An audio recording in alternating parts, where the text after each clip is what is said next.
Τώρα το ρεύμα. Τα πήρα κοντά μου, τα μεγάλωσα και τα συνέχεια θα σπούν αυτοί. Κοιτάκι, σε έργα παρουσιάζουμε ένα σκηνικό πολύ καλό, δεν έχει ξαναγυριστεί, αλλά ελπίζω να μην το δει κανείς. Χαίρομαι γιατί έχετε πολύ κόλλημα και θάρρος μέσα σας. Παναγιώτη, είσαι σοβαρός. Ο συνάδελφος, ναι. Σοβαρός πάει σήμερα, αλλά εντάξει, σήμερα θα σας προηγήσουμε κάτι πολύ ωραίο, το οποίο δεν έχω ξαναπώ στις φορές και We love you Greece! Αρκετά.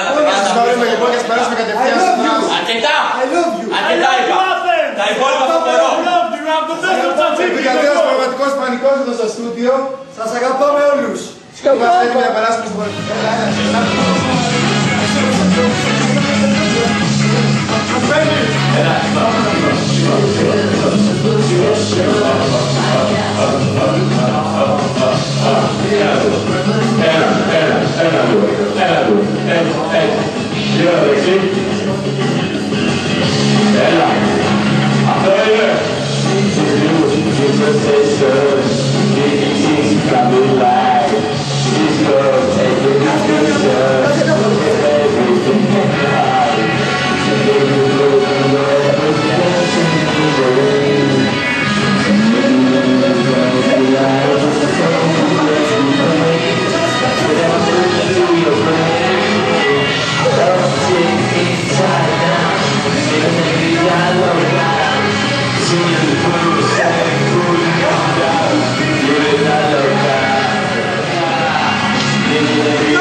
Το ευρωπαϊκό!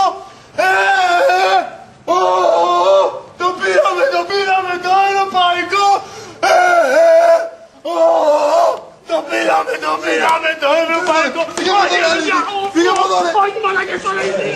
Λέει, συνέχεια τις καλιές τους πατέρ. Πρώτα να πω ρε παιδιά, το πουτανάκι με απάτησε. Με ποιο?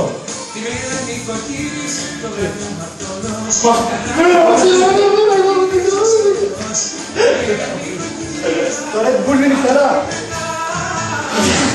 Μαλάκα. Πού θα τραβάς αυτό? Κλείσε, κλείσε, κλείσε,